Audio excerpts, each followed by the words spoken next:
Bueno, pues vamos a comenzar. Que tengan muy buenos días todos. Qué gusto poder estar con ustedes el día de hoy. Vamos a compartir la palabra de Dios y me gustaría hacer una oración para que Dios pues nos ayude, nos respalde, ¿no?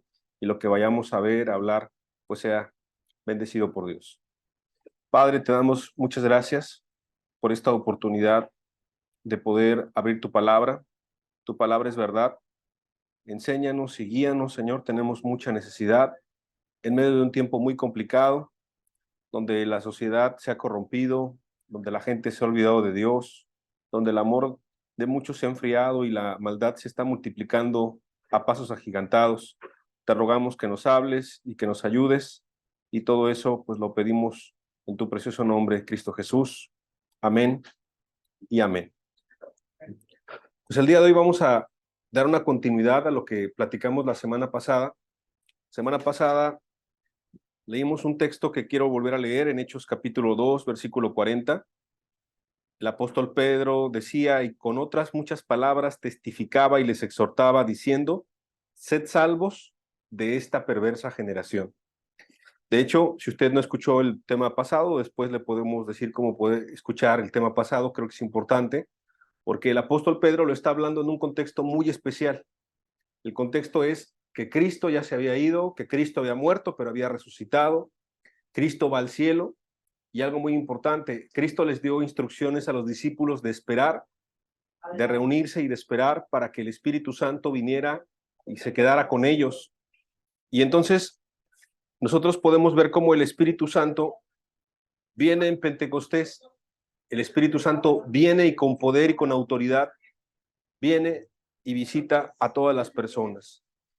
El Espíritu Santo viene y con toda autoridad está con la iglesia, la consuela, la conforta, la alienta, y entonces Hechos capítulo 2 es una recopilación de todo lo que pasó en ese momento.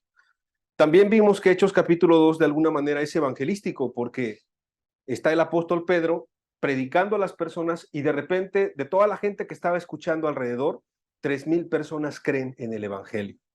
Entonces, todo eso es lo que vimos la semana pasada y lo importante de poder entender el contexto, pues de algo que vamos a estar viendo y revisando. Y antes de poder comenzar de lleno con el tema, yo le quiero leer una nota que ya es antigua, es una historia que fue real y se titula La tragedia de Armero. Y Armero no es un lugar que está aquí en México, es un lugar que está en Colombia. Muchos amigos nos ven desde Colombia y siguen estas pláticas y ellos saben un poco más, pero es como si dijéramos, bueno, la tragedia del Popocatépetl, ¿no? O la tragedia del temblor del 85 aquí en México, ¿no? O sea, son cuestiones complicadas. Cuando digo tragedia del volcán, pues no es que haya ocurrido algo muy grave, pero puede ocurrir y la gente está expectante de que pueda ocurrir algo. Es decir, que si hace erupción el volcán, puede ser una tragedia. Pero en el temblor del 85, bueno, nosotros podemos decir pues que hubo también una tragedia a nivel nacional. No solamente porque fue en la capital del país, sino que realmente pues eso afectó a toda la nación. Bueno, pongo esos ejemplos para los que somos de México, porque los de Colombia así pueden, cuando leo esta noticia, recordar una tragedia. Se le conoce como la tragedia de Armero.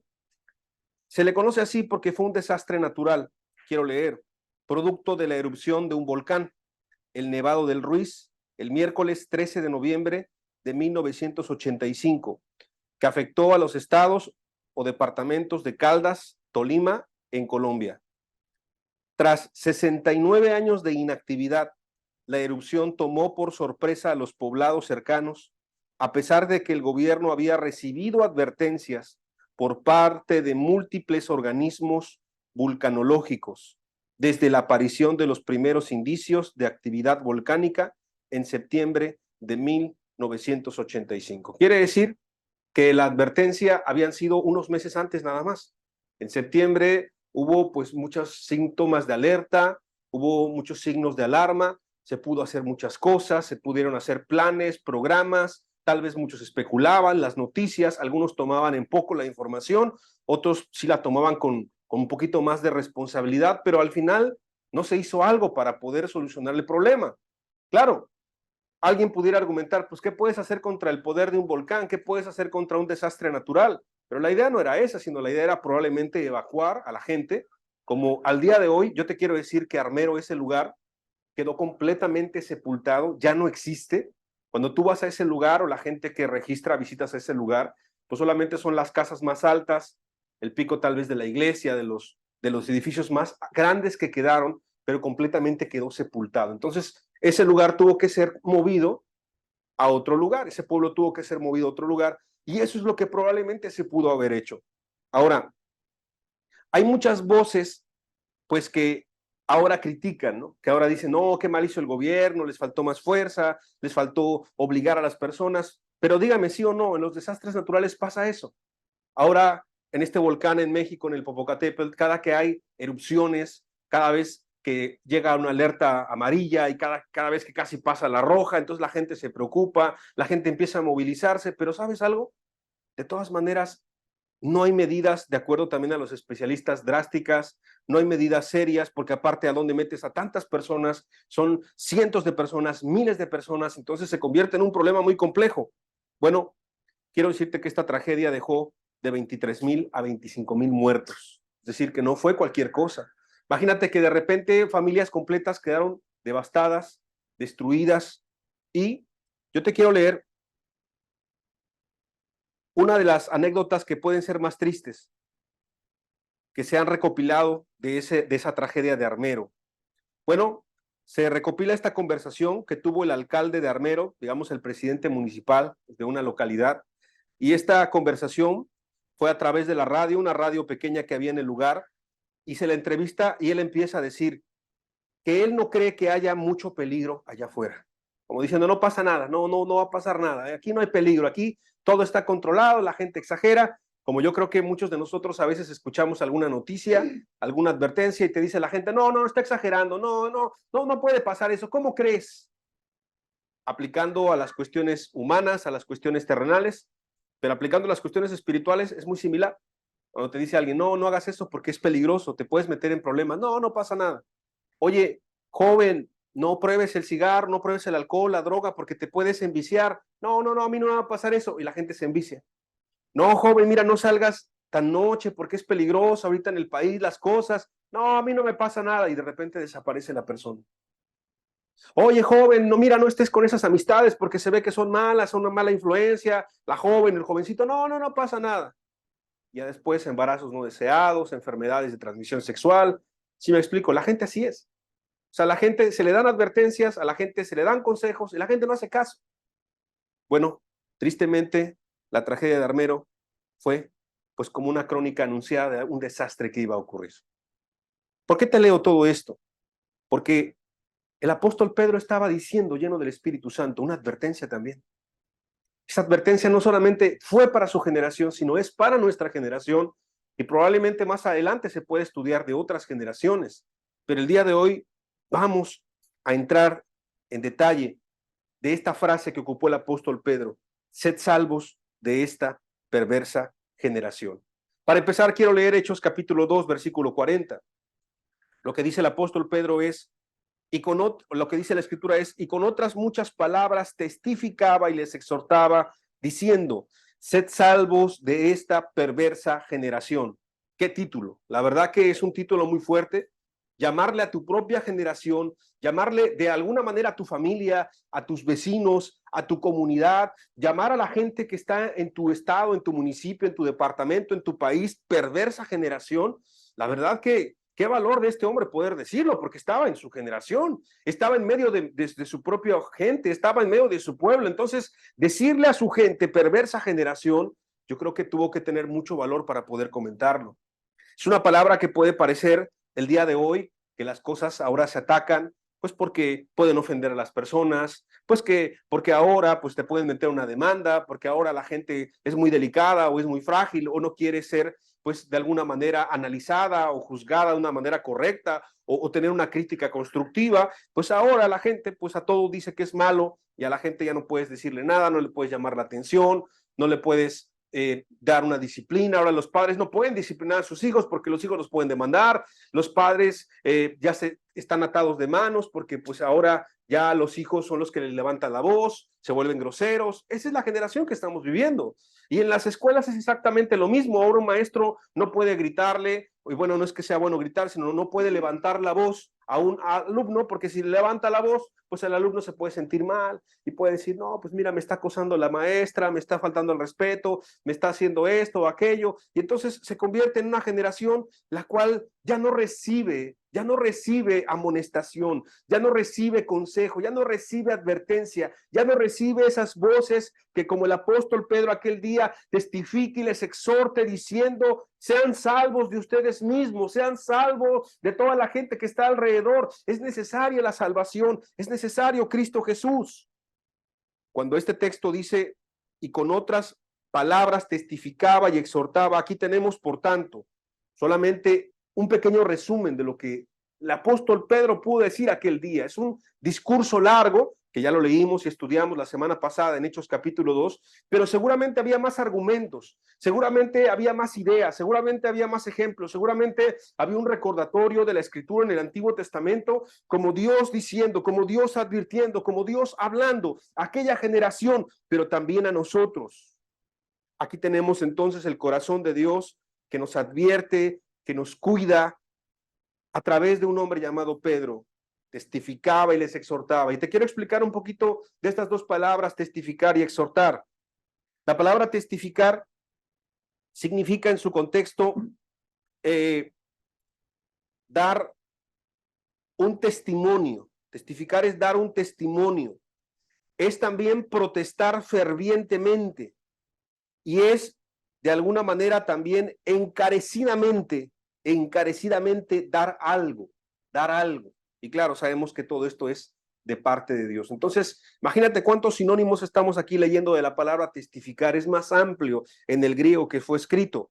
Y la palabra exhortar es invitar. O sea, como que Dios está invitando, ¿no? Está invitando, te invita a ti, me invita a mí, te invita una vez, te invita otra vez, te invita otra vez, te recuerda otra vez a cosas que ya habías escuchado, te lo vuelve a recordar.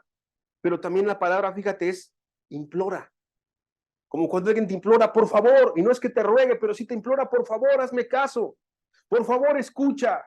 Imagínate que se estuviera incendiando un edificio y de repente hay unos jóvenes por ahí que están pasando y parece que no ponen atención, entonces tú les dices, por favor, como padre, como su padre, como un adulto, como alguien responsable, como alguien que tú conoces, tú lo viste desde pequeño y va creciendo y ahora es joven y tú lo ves que está en un peligro porque va a pasar en un lugar donde hay un incendio y le imploras, por favor, salte de aquí. Y tú lo ves a él muy tranquilo. Tú lo ves ahí silbando. No, no, no pasa nada. Tomándote en menos. No, no, no. Qué exagerado es usted. No, mire, el incendio está muy lejos. O no, yo no le creo. Yo no creo que haya un incendio. Entonces, imagínate la desesperación. La desesperación de un padre de familia que sabe que en un callejón asaltan, por ejemplo, roban y que violan. Imagínate, y que tu hija va a pasar por ahí, o que tu prima va a pasar por ahí, o alguien de tu familia va a pasar por ahí, y tú le dices, mira, no pases por ahí. ¿Y qué crees? Pasa por ahí. Entonces a ti eso te llenaría de nervios, te llenaría de preocupación y tú le implorarías y le dijeras, por favor, no pases por ahí. Es peligroso, es riesgoso, no hagas eso. Ese es el ruego que muchos padres tienen con sus hijos. ¿Por qué? Porque nosotros cometimos errores, pecados. Le decimos a los hijos, no hagas eso. Y a veces el hijo, ay papá, pues ¿por qué eres tan aburrido? No, es que tú eres anticuado. No, es que tú eres de otra generación. No, es que tú eres de otra forma de pensar. Y a veces los padres con claridad tendríamos que decirle a los hijos, mira hijos, que yo hice eso. Si yo te lo advierto, si yo te doy el consejo, es que yo lo hice. Yo lo hice, o sea, veme cómo estoy, ve mis malas decisiones, ve mis pecados, ve mis malos caminos, ve mis malos ejemplos, mira, pero pues yo lo hice, hijo. A lo mejor le da pena a un padre decir eso, pero yo quiero decirle de parte de Dios que esa humildad puede dar fruto en su hijo, porque al ver su hijo que usted es humilde y abre su corazón, eso puede, eso puede realmente ser una solución al mal camino que ahora los jóvenes, que la juventud, muchos adolescentes y que lamentablemente muchos niños van para allá por toda la información, por toda la multiplicación de la maldad y por cosas que iremos estudiando más adelante.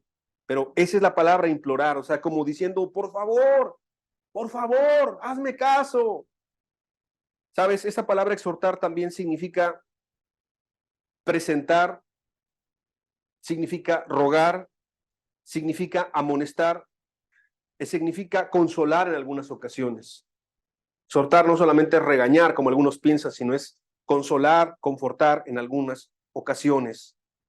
Yo quiero decirte que una palabra no solamente es para que te haga sentir mal y para que pueda despertar tu conciencia, sino como diciendo, mira, si tú estás del lado de las tinieblas, si tú estás del lado del pecado, estás del lado de la maldad, estás del lado de esta perversa generación, vas a sufrir, te va a ir mal, te van a salir mal las cosas, si no es que ya te están saliendo todas las cosas mal.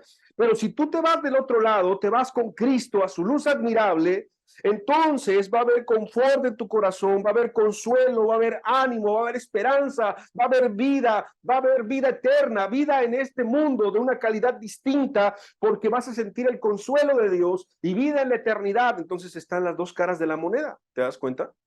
Hay un mensaje que te confronta, es un mensaje que te reprende, sí, te exhorta, te amonesta, a lo mejor te hace sentir mal por un momento, pero la intención es que tú vuelvas a Dios para que después venga ese tiempo de refrigerio, venga ese descanso a tu alma.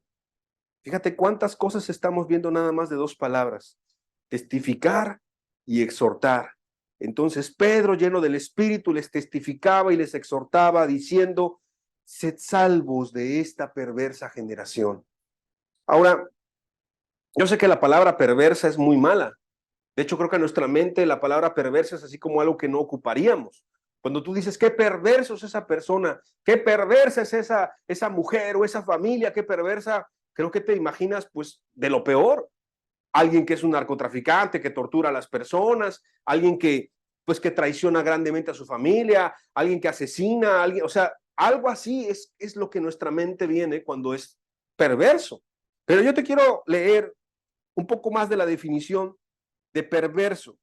Fíjate que perverso tiene que ver básicamente con difícil de soportar, alguien difícil de soportar. Y otra palabra que también tiene que ver con perverso es la palabra torcido, o sea, que está torcido. Hay camino que es derecho y hay camino que es torcido. Lo que es torcido es perverso para la Biblia. La Biblia ocupa la palabra griega escolios, la palabra escolios para perverso. Es algo torcido, algo difícil de soportar. Otro sinónimo es algo maligno, algo que no proviene de Dios, algo que proviene del enemigo de Dios, obviamente del diablo, algo malo.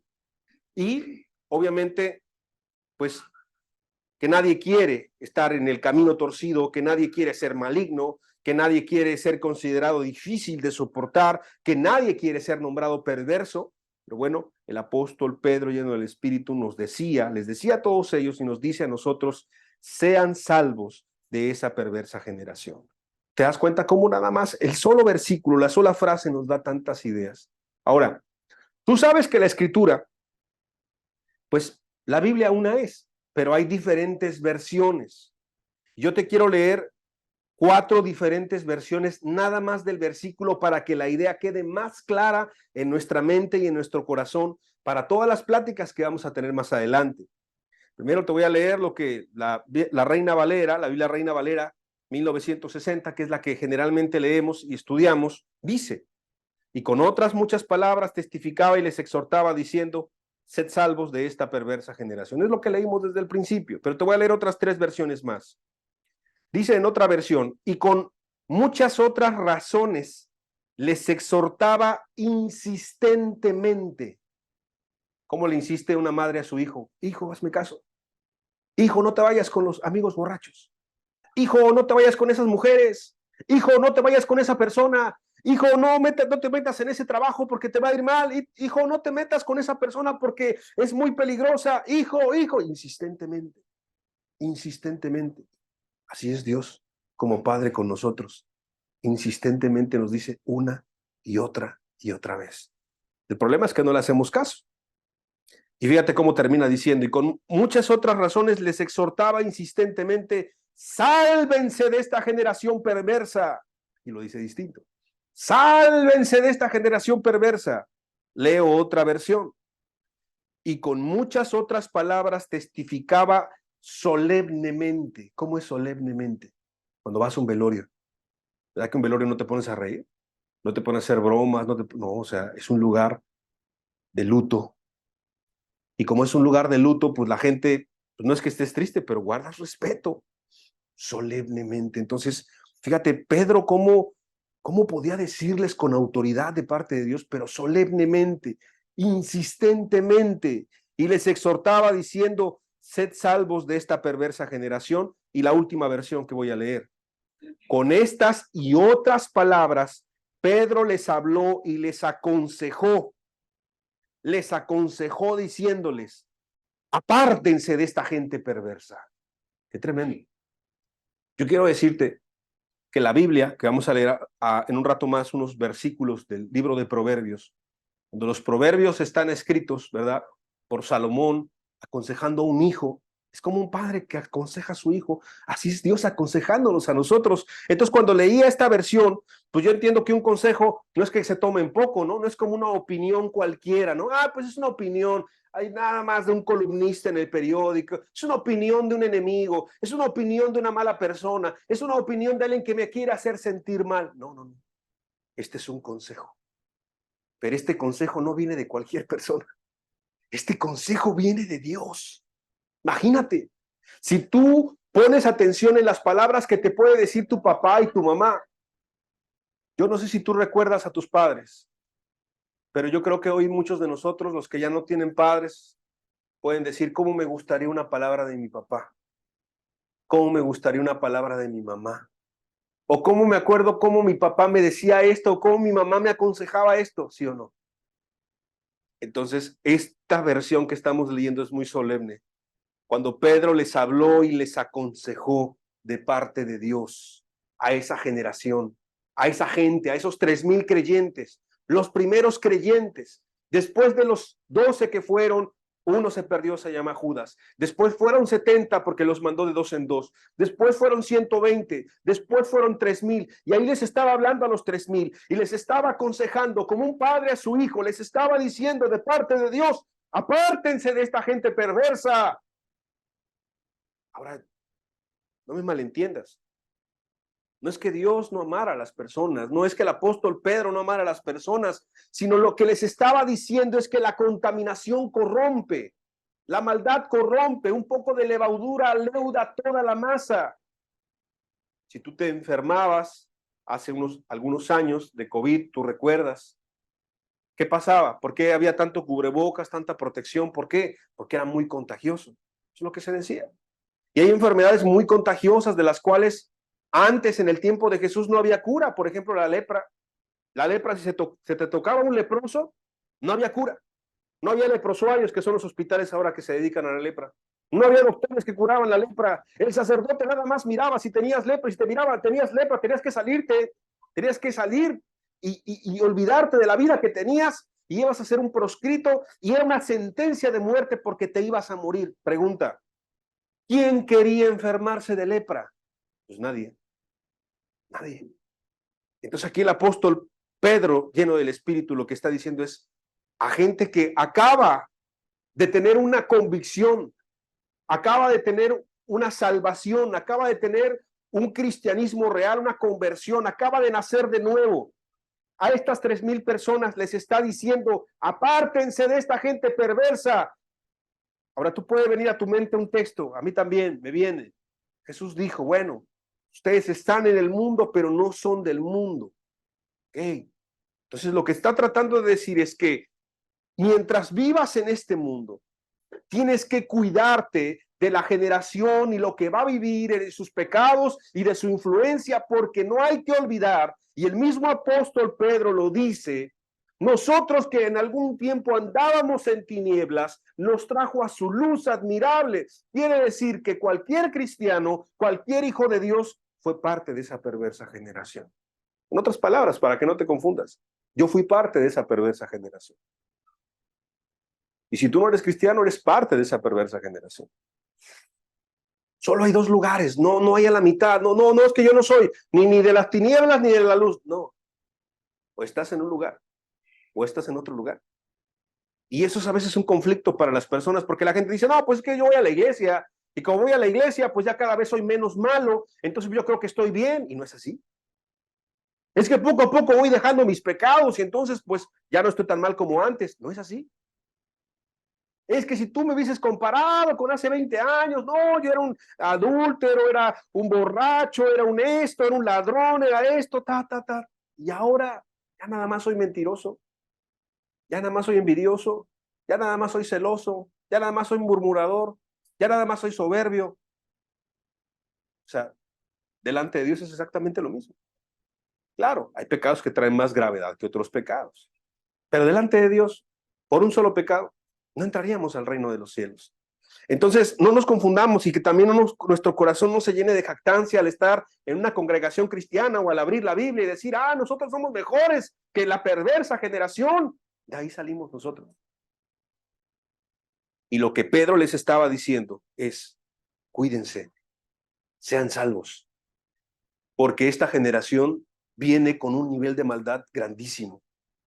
Ahora, si hace más de 2000 años se dijo este sermón, ¿tú crees que la maldad es menos ahora? ¿Tú crees que el nivel de maldad ha descendido o ha aumentado? Claro que ha aumentado. Porque en Mateo 24, una de las características antes que Jesucristo vuelva por segunda ocasión es dos cosas muy impactantes. Ya lo hemos dicho aquí también. Y por haberse multiplicado la maldad, el amor de muchos se va a enfriar. Es decir, que la maldad se va a ir multiplicando, multiplicando, multiplicando. Y hoy, si Pedro estuviera con nosotros, pero Cristo sí está con nosotros, Dios está con nosotros, Espíritu Santo, nos diría exactamente lo mismo. Sean salvos de esta perversa generación.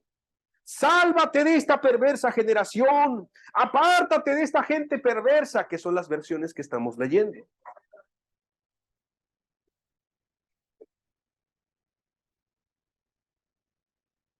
Si te das cuenta, cómo poder leer estas diferentes versiones de la Escritura no le quita, no le resta, sino al contrario, nos da una idea.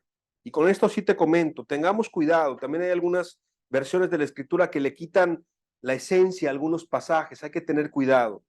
Pero yo escogí estas diferentes versiones para que podamos enriquecer el lenguaje en cuanto a este concepto.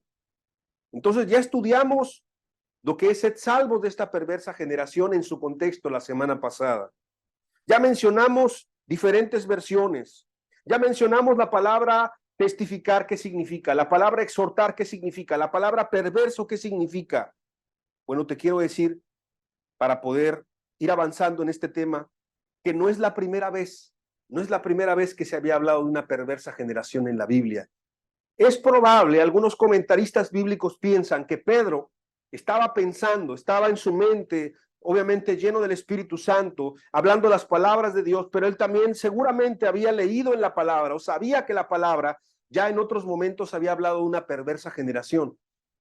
Y te quiero leer dos textos nada más para que podamos revisar que esto no es la primera vez que alguien hablaba de una perversa generación. Deuteronomio capítulo 32, versículo 1 al versículo 5.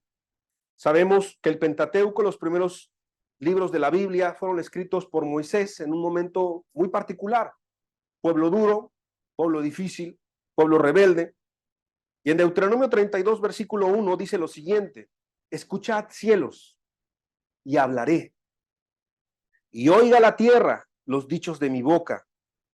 Goteará como la lluvia mi enseñanza, destilará como el rocío mi razonamiento, como la llovizna sobre la grama y como las gotas sobre la hierba, porque el nombre de Jehová proclamaré.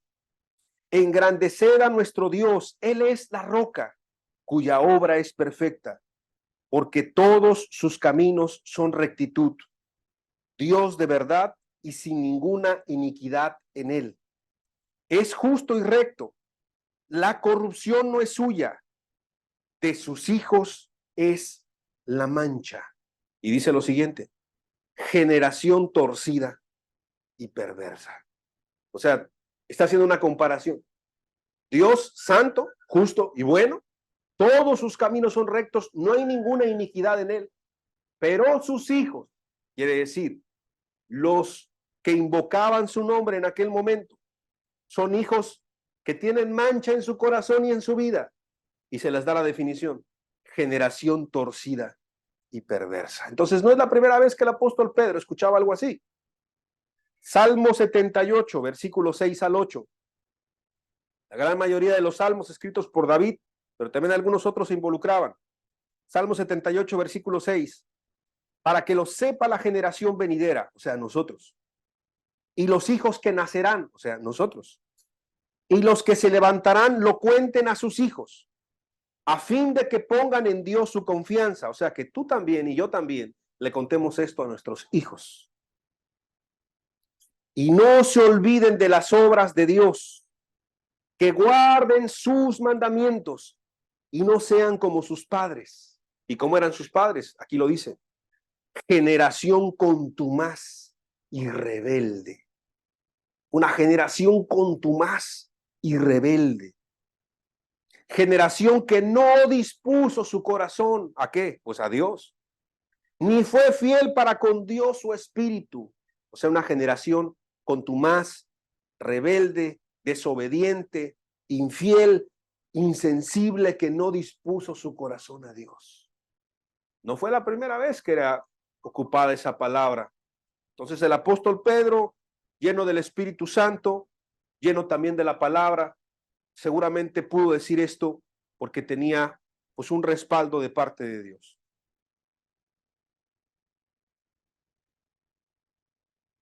Hay muchas personas que argumentan que solamente en el Antiguo Testamento pudo decirse esto, pero no. Fíjate que otro hermano, otro hijo de Dios llamado Pablo, también lo mencionó.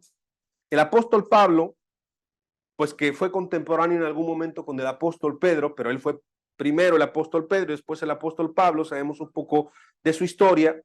También a una de las cartas de las iglesias en Filipenses capítulo 2, versículo 14 y 15 dice lo siguiente: haced todo sin murmuraciones y contiendas, para que seáis irreprensibles y sencillos, hijos de Dios sin mancha, en medio de una generación maligna y perversa.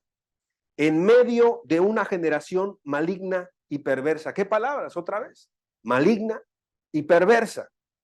En medio de la cual, y esta parte es muy importante, seguramente se desarrollará a través de estas pláticas y más adelante, en medio de la cual resplandecéis como luminares en el mundo.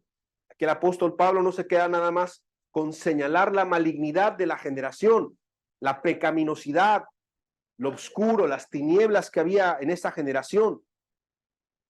Adelante. Sino que el apóstol Pablo dice: nosotros vivimos en medio de una generación maligna y perversa, en medio de la cual tenemos que resplandecer como luminares en el mundo. Y eso nos recuerda a Cristo cuando estaba aquí en esta tierra y dijo: vosotros sois la sal de esta tierra. Pero si la sal pierde su sabor, si la sal ya no sirve para salar, para retener la maldad y la impiedad, ¿verdad? Entonces, ¿para qué sirve? Ya no sirve. Una sal que no sala. Será como un azúcar que no da dulzura, no sirve para nada. Entonces, la sal que no sala es echada y es pisoteada. Así dijo Jesús. Entonces, por eso dijo, también vosotros sois la luz. Una luz no se esconde, la luz se pone para que pueda brillar. Así la luz de ustedes brille y la gente glorifique a vuestro Padre que está en los cielos. Por eso Pablo dijo, aún en medio de una generación maligna y perversa, tú tienes que resplandecer. Claro, para resplandecer tiene que ser con la luz de Cristo, con la luz del Evangelio. Nuestra luz, nosotros no tenemos luz, sino más bien reflejamos la luz de Cristo cuando Él viene a habitar a nuestras vidas. Con esto te demuestro que no fue la primera ocasión que se mencionaba la generación maligna y perversa. No era la primera ocasión donde se invitaba a unas personas o a los demás o a los creyentes a ser salvos de esta perversa generación. Son los consejos de Dios, los mejores consejos que hay, como los de un padre hacia un hijo. Y vuelvo a repetir, ¿quién de nosotros no le da lo mejor a sus hijos? Jesucristo dijo, si comparados con Dios, nosotros somos malos. Cuando a alguien, un hijo le pide a su papá un pan, pues el papá no le da una piedra, ¿verdad que no? Y si su hijo tiene hambre y le pide un pez, pues tú no le das una serpiente.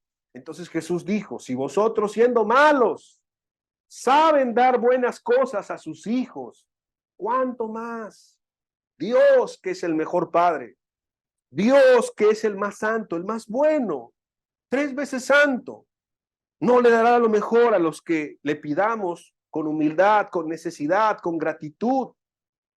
Entonces, estos consejos, este consejo, esta contundencia que salía del corazón de un hombre lleno de amor y lleno de Dios, diciendo, sed salvos de esta perversa generación, puedes verlo como un consejo de Dios para esa generación y para la nuestra. Y con esto quiero ir concluyendo. Fíjate que el libro de Proverbios que te comentaba hace un rato da unos textos que son unos consejos fuertísimos de parte de Dios. Son indicaciones claras como un padre a un hijo. Imagínate que tu padre o mi madre faltaren y nos dejan un testamento, nos dejan un escrito. Y en ese escrito, pues, la gente lamentablemente nada más va por los bienes materiales, a ver qué me dejó, la casa, el carro, el perro, esto, lo otro. Pero dejemos a un lado lo material. Imagínate que te diera instrucciones tu papá y tu mamá para cómo caminar en la vida, cómo andar en la vida. Para en los momentos difíciles tú pudieras tener un consuelo. Para que en los momentos de enfermedad tú tuvieras aliento. Para que cuando te metieras en dificultades tú tuvieras una salida, etcétera, etcétera. Yo creo que eso sería muy precioso. Y es lo que Dios exactamente dejó en la Biblia. Bueno, te quiero leer Proverbios capítulo 8, versículo 32 al 36. Porque Dios nos habla como hijos. Así le habla al ser humano como a hijos. Ahora pues, hijos, oídme. Como cuando un padre junta a sus hijos. A ver, hijos, escúchenme. Y bienaventurados los que guardan mis caminos. Atended el consejo y sed sabios. Y no lo menospreciéis. No menospreciemos los consejos de Dios. Bienaventurado el hombre que me escucha, velando a mis puertas cada día, aguardando a los postes de mis puertas, porque el que me halle hallará la vida y alcanzará el favor de Jehová. Mas el que peca contra mí defrauda su alma. Todos los que me aborrecen aman la muerte. ¿Cómo le llama aquel que escucha el consejo? Le llama bienaventurado. ¿Escuchas el consejo de Dios?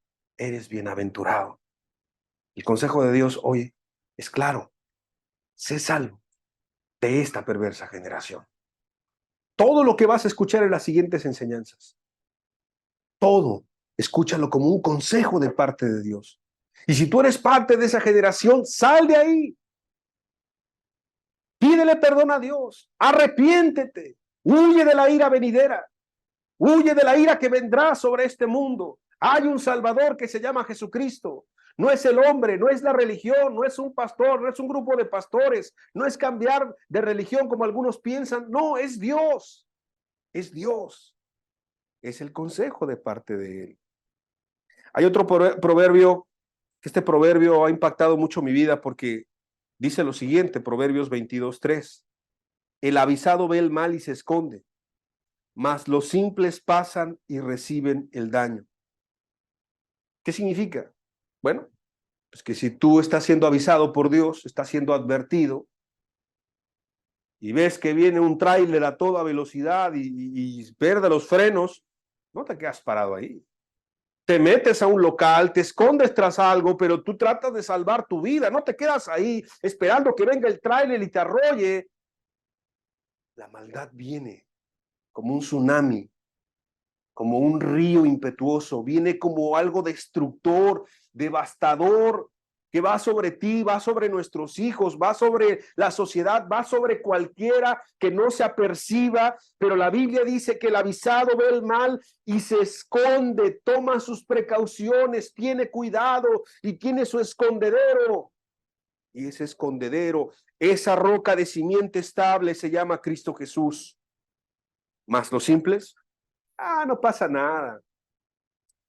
No pasa nada. No, pues que las mujeres ahora se casan con mujeres, los hombres se casan con hombres. No pasa nada. Ahora es la posmodernidad. Ah, no, que las caricaturas ahora pues meten besitos ahí inocentes entre mujercitas y entre hombrecitos. No, no pasa nada, que lo vean los niños.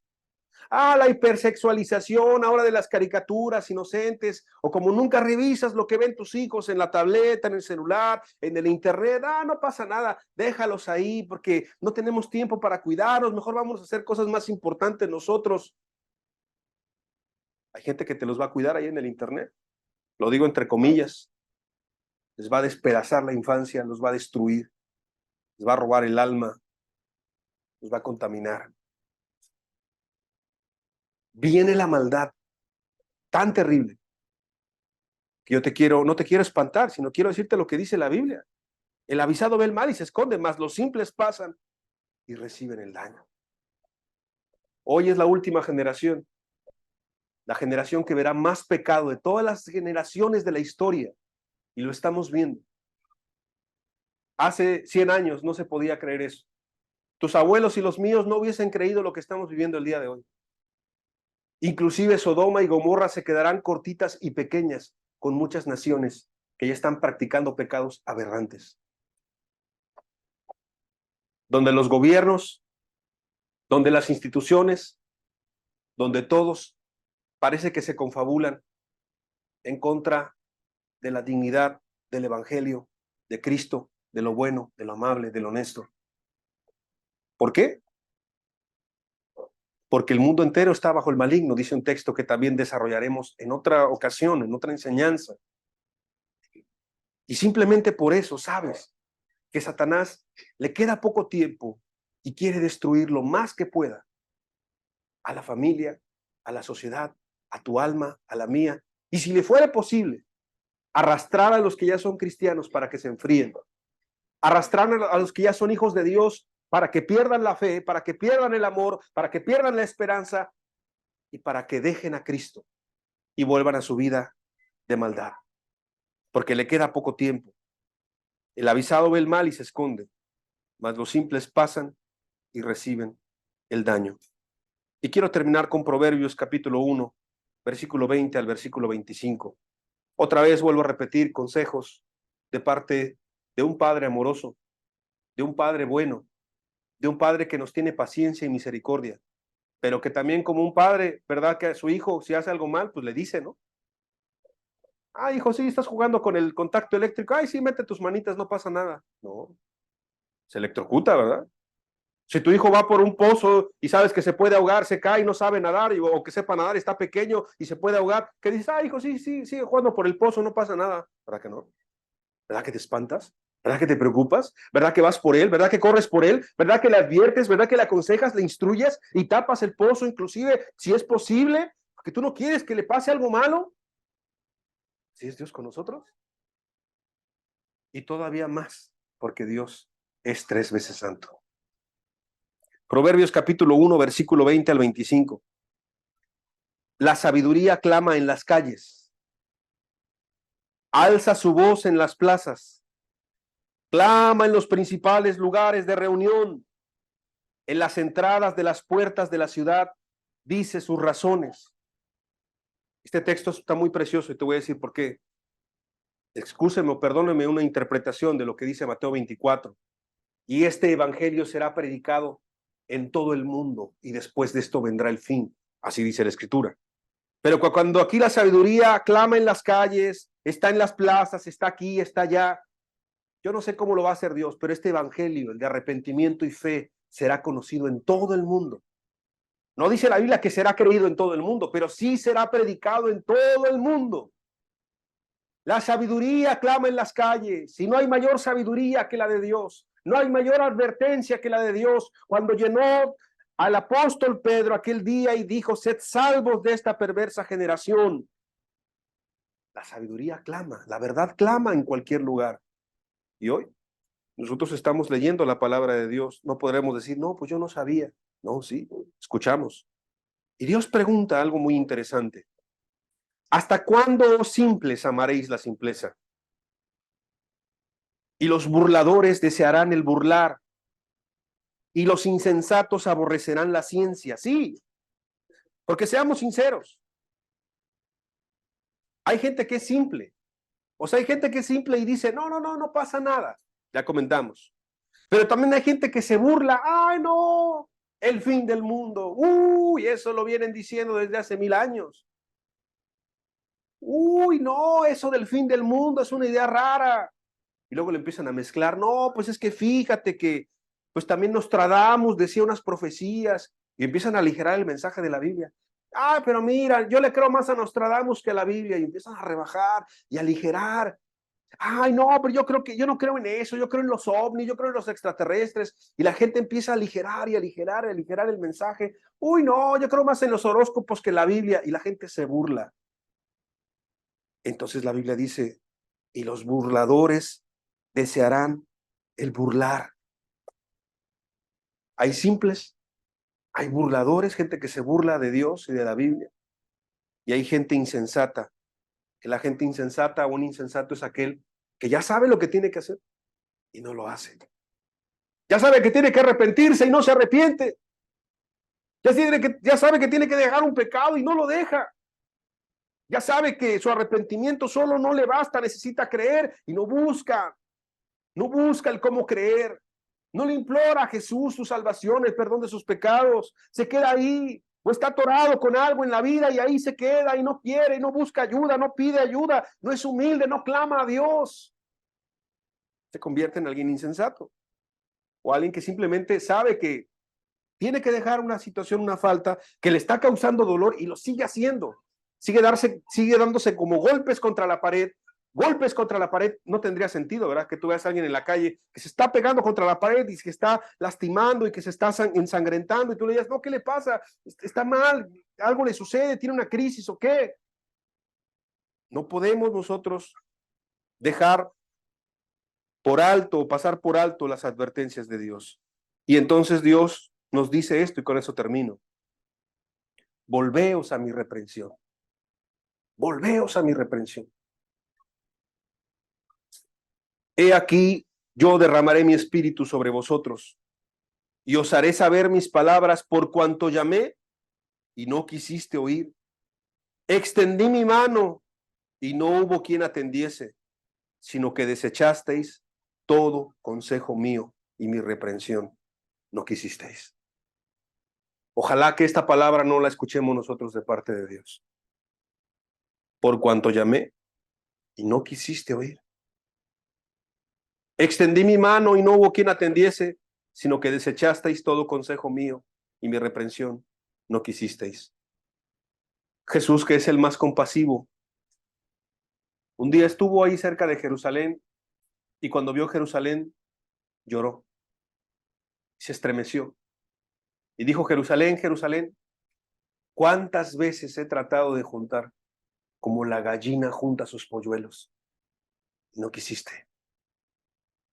Porque Dios de alguna manera ha intentado siempre llamarnos, invitarnos, aconsejarnos, advertirnos, exhortarnos, reprendernos, tratarnos de la manera que sea necesaria para que volvamos nuestro corazón a Él.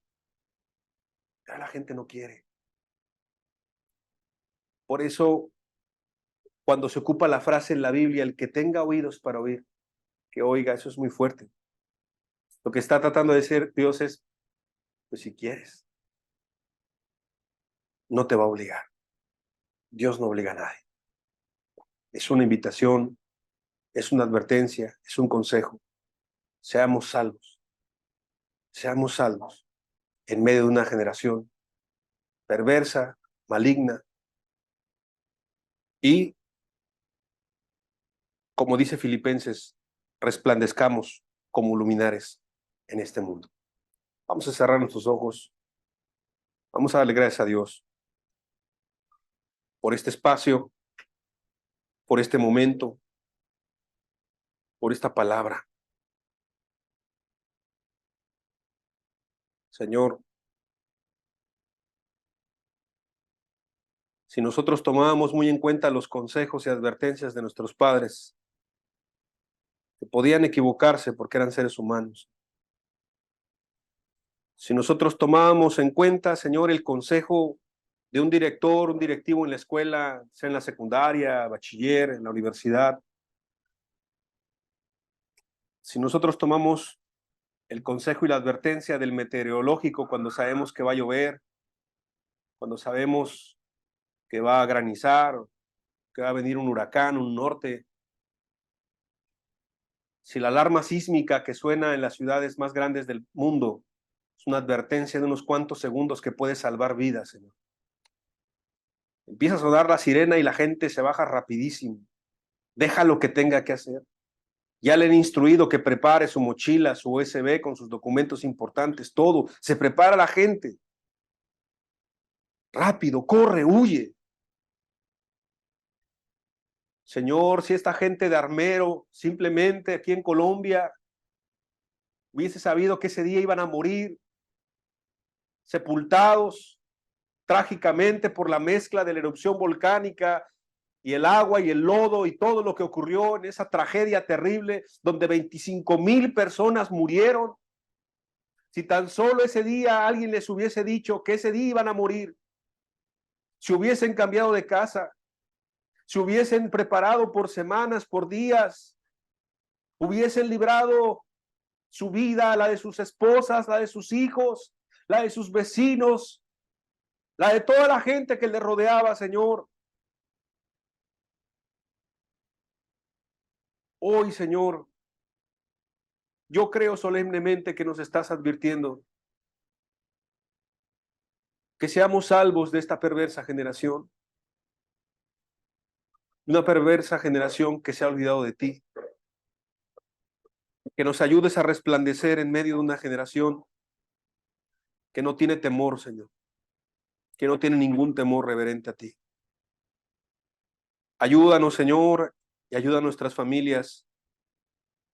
No queremos ser de aquellos simples que reciben el daño de manera directa o indirecta, Señor. Sálvanos a nosotros y a nuestras familias, Señor.